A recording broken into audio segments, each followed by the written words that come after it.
A medical expert recently said that listening to the Ron Van Dam Show can improve your IQ.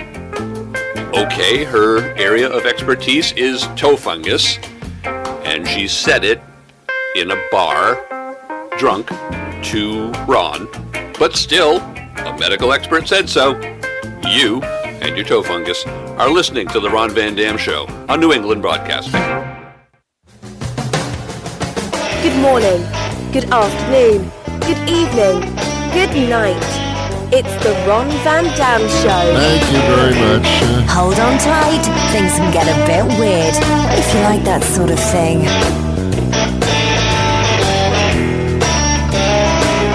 Hey, welcome to the program. It is the Ron Van Dam Show. Oh my God, can you believe it? No? Yeah. Here I am, just like they said in the title. My name is in the title, therefore that puts a little pressure on me to make this wonderful. So here's what's going to happen. I'm going to talk for about 30 minutes, and I have a guest and all that kind of stuff, and you're going to sit there and be quiet. Don't talk back to me. Do not talk back to me. As a matter of fact, before we start the show, I want to make sure that I'm not talking to robots, because that's a big thing these days.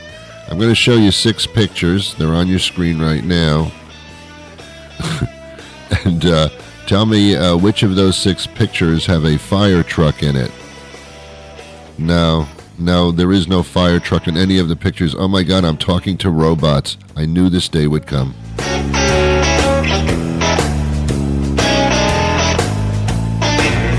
Let me start by complimenting you. It makes my audience a little bit closer to me, and I need all the help I can get. So, hey, you're looking very, very good today. Oh, you're very attractive. Very, very nice. And your intelligence is just filtering through your beauty. It's unbelievable. So, wow, now we have a connection, right? Yeah, huh?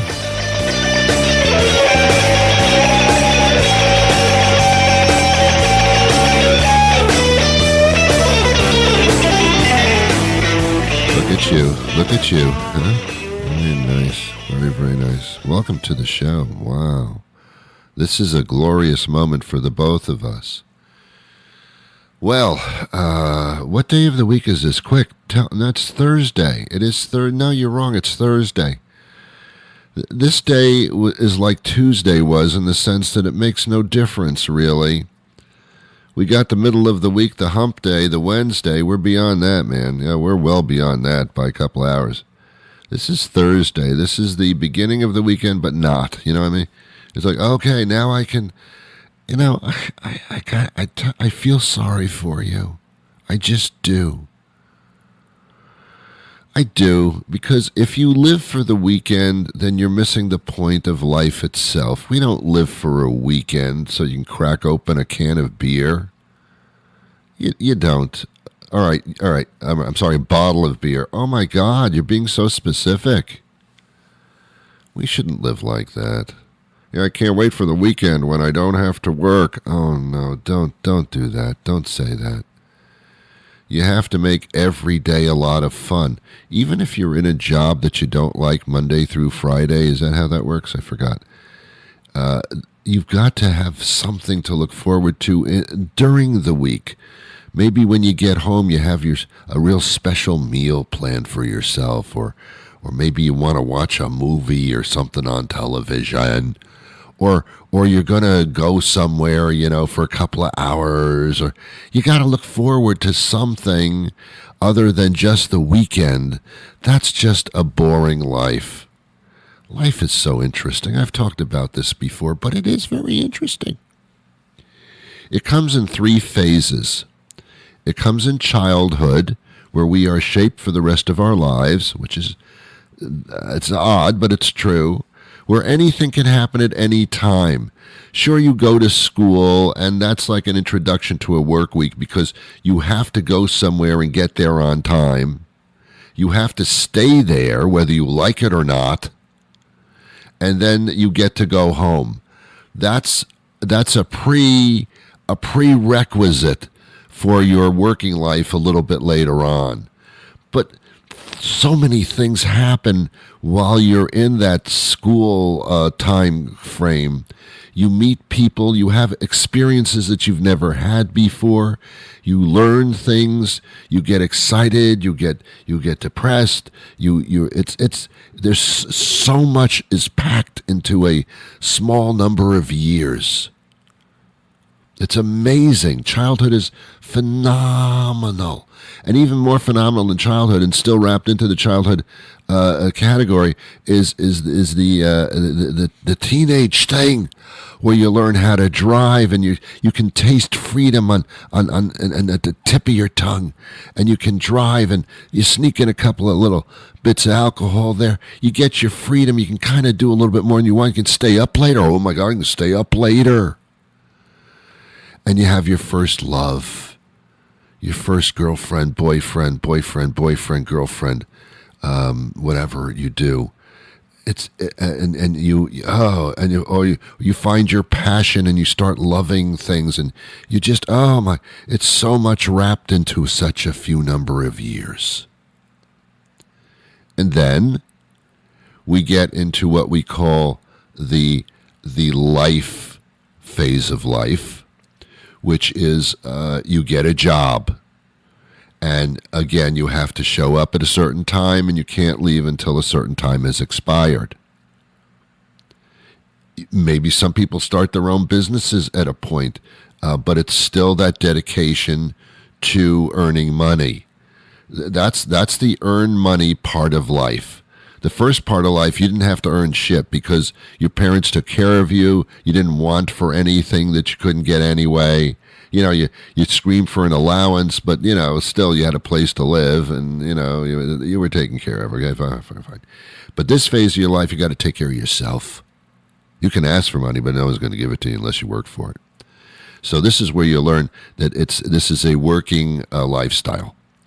And when you do that, you start meeting people that are now in the same boat as you are. They're also working. And now you're in this lifestyle, this 9 to 5 kind of thing. And whether it's 9 to 5 specifically or not, you know what I'm talking about. And that's when you meet your person that you're going to spend most of your life with, you think. And you court them, and you date them, and you do things with them. Sex is a part of this now, where before it was experimental. Now it's okay. Now I know what I'm doing. And you get into the routine. This is the routine part of life, where you work, you have a family, you raise children, you're responsible, you have concerns, you're nervous, you're upset, you're anxious, all those things. Maybe you have a couple of bouts with a physical problem, something like that. That's a long period. That's the longest phase of life. That's the longest one. And many people get stuck in it. They go through their change of life, menopause. I mean, the children thing. I mean, you're like raising a whole nother generation, and you're seeing it grow in front of your face. It's a long time. But it passes so quickly. That's phase number 2. Then there's phase number 3, which is kind of the joyous part of life, where your freedom, the children are grown, and you're not tied down anymore. And I'm not talking about, being tied down, and having a mistress whip you. I'm not talking about that. But now you have your freedom. And you're in your later part, so now you get some of these physical things that, like, I went to bed in the morning and I woke up and I had a pain in my back, and all I did was, I sleep wrong? That kind. Now you're getting little pains where like for no reason whatsoever. What'd you fall down and hurt yourself? No, nothing. All of a sudden I have this. So that's when you were in that phase of life, and that's when that's a great freedom. And that's retirement. It involves retirement, and it's a nice thing to go into if you set yourself up properly for it. And some people can, some people can't, that kind of thing. Those are the phases of life. Now, after all is said and done, I'm pontificating, by the way. I'm pontificating.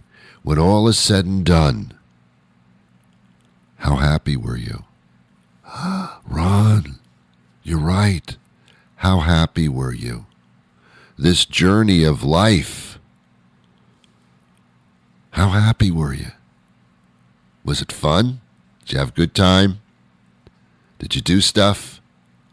Did you fulfill what you learned to be yourself? You're the only person that you are. I mean, the person you marry and the children and all that, they're not you. You are the center of your universe. How did you treat yourself? And no matter what you go through, you got to be friends with yourself, and you got to be satisfied, and you got to say, I was a good person and I had a good time. I achieved a lot of the things that I thought I wanted to do, so I'm good. So I go back to this Thursday thing. If you're living for the weekend, this is not working out. You have to find your passion in life. And I've talked about this in many of the books that I've written. Ron, you haven't written any books? Yeah, I did write a couple, but not about this. You're right.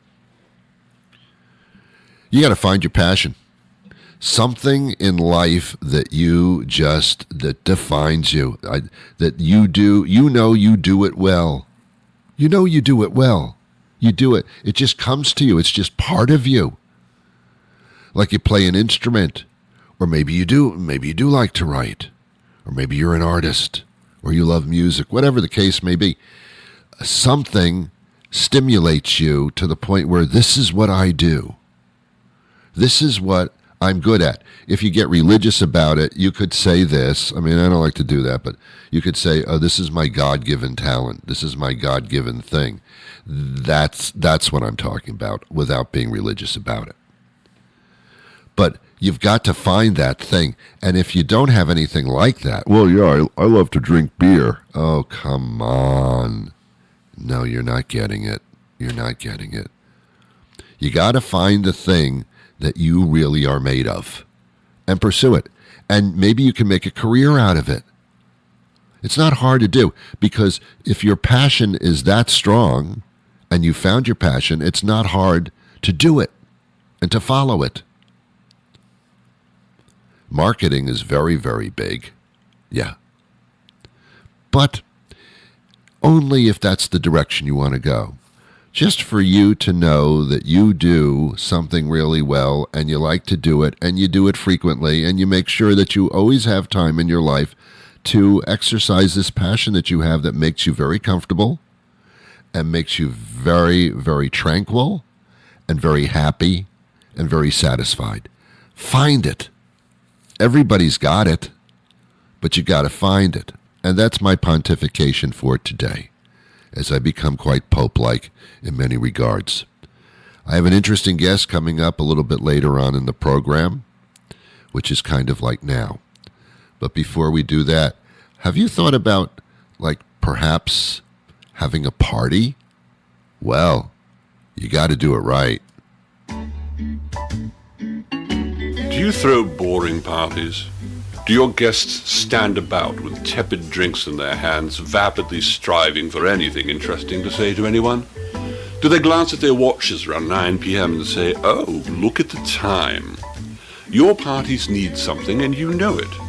Your parties need me, Thompson St. Thomas, fancy bastard.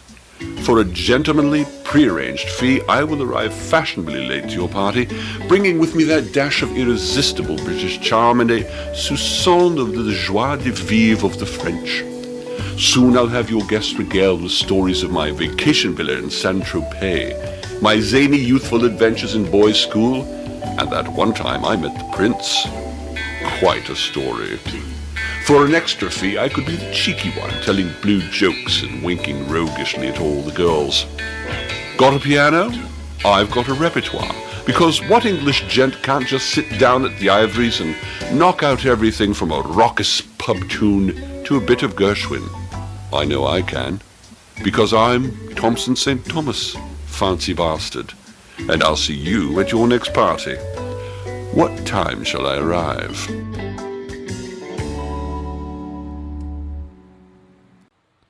Ray Perkins joins us now. He's a spokesperson for U.S. Inventor. And you're an inventor yourself, I understand. I am an inventor. My goodness. Okay. Well, inventors to me are genius people. Are you a genius, Ray? I'm an outlier on that. I'm not a genius. I'm just a guy. I'm a guy who liked to blow up stuff and mix stuff together and see what came out as a kid. So inquisitive, but not an inventor, or not a. Well, inquisitive is not so bad. Anyway, we're talking about 5 inventions and then some that can help save our planet. That's absolutely necessary without delay, of course. Absolutely. Yeah. So, Ray, how does this work? I mean, how do we are these ideas already in motion? Yeah, a lot of these ideas are in motion. Really, one of the things that is blocking it and blocking these ideas coming to the marketplace is the America Invents Act, and particularly the PTAB courts. So a lot of these new inventions that are disruptive to major corporations, large corporations, they don't want to see them out there into the marketplace. So they have they've weaponized the USPTO, the Patent Office, through a process called PTAB to block these technologies. But these technologies are out there. They can be used, and they're ready to be commercialized. Some of them have been commercialized. So let me understand the reason that they're blocked by certain organizations and corporations is because they want their name on it, and they don't want to have the competition, or what? In some cases, what they do is they use this process, and it's called the Patent Trial and Appeals Board. And what they do is they use this process to either block it, because a lot of these technologies, I'll use ours as an example, lowers the cost and lowers the profit and return on investment for these large corporations. So they need to block it. So their goal may not be to steal it or use it. However, they do steal it and use it. But even if they steal it, sometimes their goal is just to put it on a shelf and not have it come out and be the electric car for 50 years. I see. Or own it so that when they do replace it, at least they can still make tons of money off of it. Exactly. A lot of times what they'll do is we'll have we have what's called a composition patent, which means we have a patent on A plus B. So what they will do is they will invalidate ours and add C, and it becomes their patent, and then they start to sell it. So it's a way for them to legally steal patents from small companies. We had an individual on the show recently. I think it was Bunch of Balloons, something like that. That would be Josh Malone. That's the guy. Well, you know the story then. He seemed to be the poster child for a regular organization being screwed verbally by the patent, U.S. patent. The patent office. I mean, originally this act was put in place. It was done in the Obama administration under Michelle Lee, and Michelle Lee was the head of the USPTO appointed, and she had come from Google. So this was really set up for the large corporations like Google and Apple and those folks. But what has happened is that it's such a weapon that all of these large corporations are using this process to invalidate small patents. And we've become small and individual patent owners have become, these large corporations' research and development divisions. Could it be to the benefit of an inventor to sell their patent or to sell their idea to these corporations and make tons of money that way? Of course, they shouldn't be put on the shelf, but the corporations may actually use them in order to make money for themselves as well. Yeah, I mean, absolutely. That would be, one option. But these companies, because of the PTAB process, they don't have to do that. They don't have to spend, $50 million to acquire these technologies. They can spend less than $1 million and bankrupt these small companies and own it themselves. So there's no incentive for them to do a deal. There's no incentive for them to spend money when they have this process and this weapon that they can use that's relatively cheap for them. Yeah. I don't have $425,000, which is the average to do one of these trials laying around. So, you're absolutely right. Yes, that's the way it should work, but it doesn't work that way because there's no incentive for these companies have a way of doing it that's much, much cheaper. So they pursue that.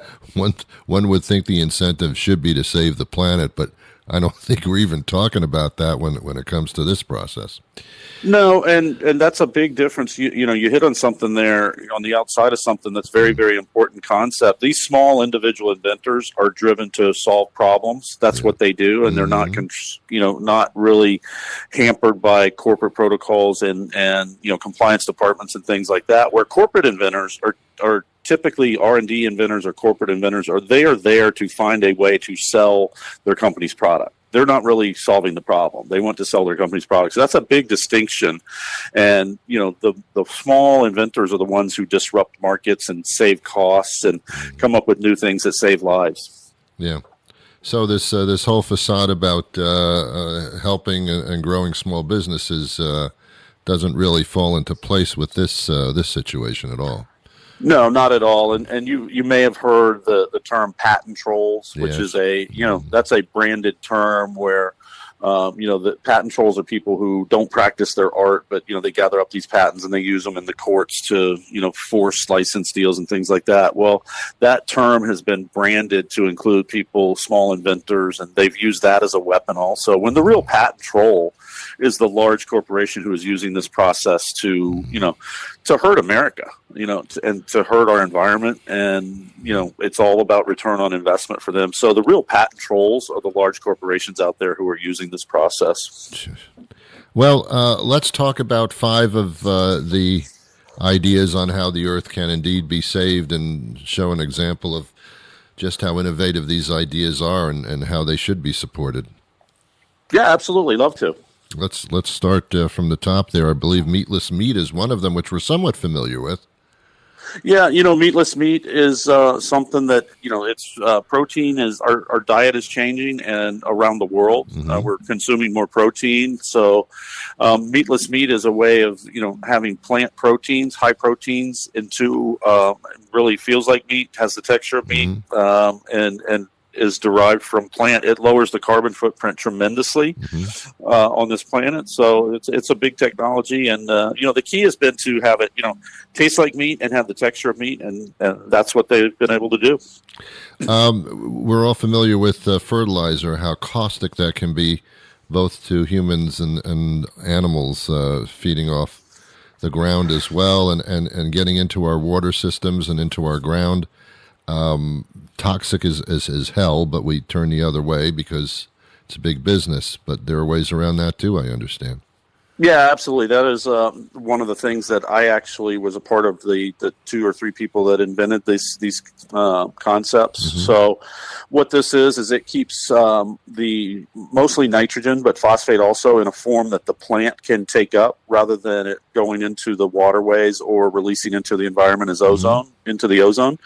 So this keeps it in what's called the ammonium form, so the plant can take it up, and you end up with, no nitrogen nitrates into your water system, which those, number one, drive up the cost to clean up in these small municipalities, but it can lead to, down here in Florida, in the Chesapeake Bay and Gulf of Mexico, what's called hypoxias and fish kills and dead zones, where all of the oxygen is eaten up by bacteria fed by nutrients, and you end up with these huge toxic blooms.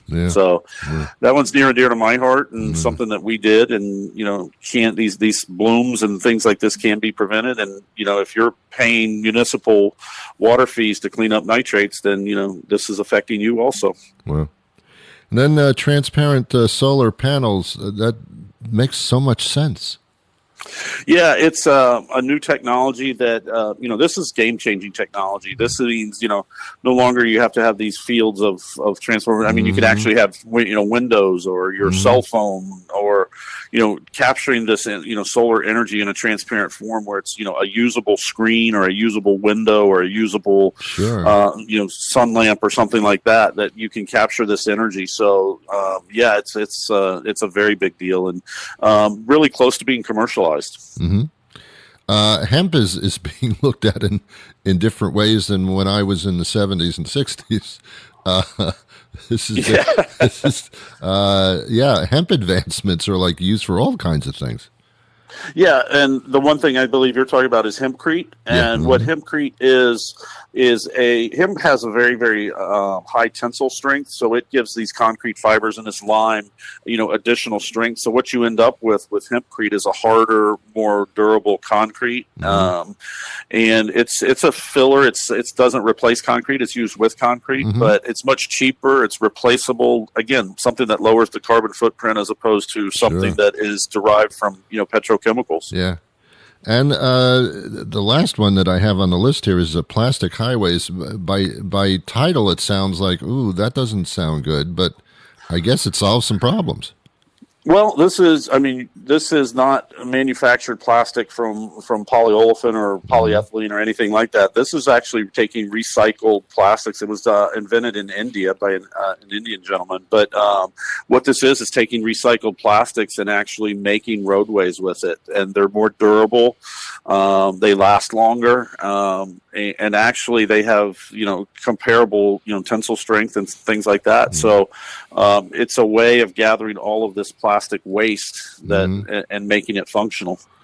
What happens when they start to go? Do they get into the ground or anything like that? It can be recycled. The plastics. I mean, when your roadway is done, you recycle those. But the plastic is really it's encapsulated. So there's really little leaching into the environment. So all of these things are very environmentally friendly. The problem is they cut into corporate profits. Yeah. Well, that's the problem with everything that we're talking about. It's so interesting to me that these are inventions, yes, but they're just obvious revelations where we have it, we're just not using it properly, and that could save the planet in itself. Yeah, I mean, you go back, you look at how long the electric car was around before it was commercialized. I mean, these technologies, the longer that they are delayed, then the longer, the more profits that these companies can make off of these, older technologies. So, the government's complicit in it because of the PTAB and the USPTO, and it's a very under the radar issue. It's complex. They like it complex. But, these technologies, they're ready to be commercialized. We've sold, $20 million worth of product over the course of the last, 3-4 years, into the world market. So these products are ready to be commercialized. They're just being held back because, in protection of big corporations. And, I'll give you an example. We have two politicians down here who are taking, the major contributors are the people who are polluting. So, you can see which way their vote's going to go. So these people are donating, and it's really, it's a political issue, and it's not a Republican or Democratic issue. It's a bipartisan or agnostic issue. Yeah. Well, yes, because in actuality, that's how the world runs, on money and power, and that's just a fact. And unfortunately, until we break that down, we're just going to kill ourselves. Is pretty much what's going to happen here.